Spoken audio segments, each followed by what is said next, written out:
எனக்கு அன்பான தெய்வ பிள்ளைகளே, மீட்பு ரட்சகருமாகிய இயேசுவின் நாமத்தில் உங்களை மறுபடியும் இந்த காணொளி வாயிலாக சந்திப்பதில் ரொம்ப சந்தோஷப்படுறேன். ஆசீர்வதிக்கப்பட்டிருப்பீர்களாக என்று நம்புகிறேன். ஆமென்.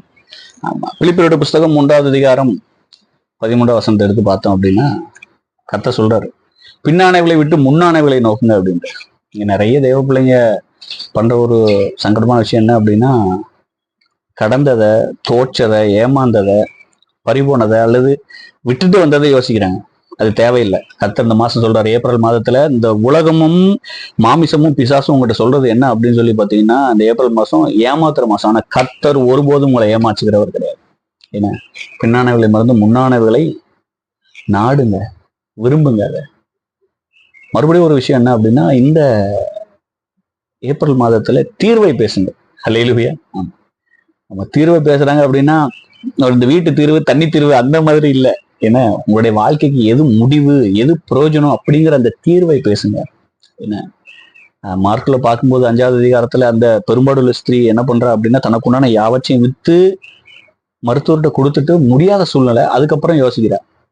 இயேசு வந்திருக்கிறாரு, அவருடைய வஸ்திரத்தின் தொங்கலாச்சு போய் தொட்டுட்டு வரும் அப்படின்ட்டு தொடுறா. அவளுக்கு அற்புதம் நடக்குது, அவருடைய சரீரத்துல அற்புதம் நடக்குது.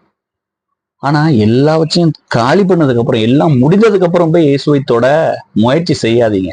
கர்த்தர் அதை விரும்புகிறது இல்லை. நிறைய தேவ பிள்ளைங்க அப்படிதான் இருக்கு. எல்லாவற்றையும் முடிச்சுட்டு கடைசியில கிடையாது. உங்களுடைய காரியத்தின் துவக்கமும் உங்களுடைய காரியத்தின் முடிவும் கர்த்தரா தான் இருக்கும். 2வது ஒரு காரியத்தை பார்த்தீங்க அப்படின்னா, அவர் கேட்கிறாரு, என்னை தொட்டது யாருப்பா அப்படின்னு சொல்லி சீசிட்ட கேட்கிறாரு. அவனு சொல்றாங்க, ஐயா இவ்வளவு பேர் உங்களுக்கு நெருக்கிட்டு இருக்காங்க, இப்ப போய் நீங்க யாருப்பா என்னை தொட்டதுன்னு கேட்டா அவங்க என்ன நினைப்பாங்க? இல்ல, என் சரீரத்தின் வழியாக வல்லமை புறப்பட்டதை நான் பார்த்தேன், உணர்ந்தேன், சோ அதனால கேட்கிறேன் அப்படிங்கிற. இன்னைக்கு நிறைய தேவ பிள்ளைங்க பண்ற ஒரு பெரிய விஷயம் என்ன அப்படின்னா, கர்த்தரை நெருக்கணும். நான் உபவாசிக்கிறேன்னா, ஜெபிக்கிறேன்னா, அதை செய்யறேன்னா, அதை செய்யறேன் அப்படின்னு சொல்லிட்டு இயேசுவோட வாழ்றேன், இயேசுவோட வாழணும்னு சொல்லிட்டு நிறைய தேவையில்லாத காரியத்தை யோசிச்சு அதை செஞ்சு என்ன பண்ணிடுறாங்க அப்படின்னா, நான் கர்த்தரோடு இருக்கிறேன்னு அவரை நெருக்கதான் நினைக்கிறாங்களே தவிர அவரோட கூட வாழணும்னு விரும்ப மாட்டாங்க.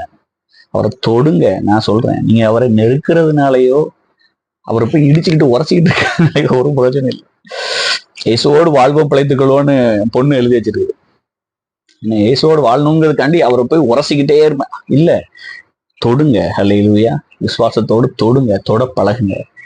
கர்த்தர் இந்த மாதத்துல உங்களுடைய வாழ்க்கையிலும் சரி, உங்களோட தொழிலையும், உங்க குடும்பத்திலையும், உங்க சரீரத்திலையும், ஒவ்வொரு காரியத்திலையும் கர்த்தர் என்ன செய்வார் அப்படின்னா, அற்புதத்தையும் நன்மையும் செய்வார். விரும்புங்க, அதை ஏற்றுக்கொள்ளுங்க. அது உங்களுடைய வாழ்க்கையில கர்த்தர் கட்டாயமாக நடப்பிக்கவும் நடக்கவும் உதவி செய்வார். கர்த்தர் உங்களை ஆசீர்வதிப்பாராக. ஜீவனுள்ள தேவன் உங்க கூட இருப்பாராங்க. ஆமென். ஸ்தோத்திரம். தேவன் உங்களை ஆசீர்வதிப்பார்.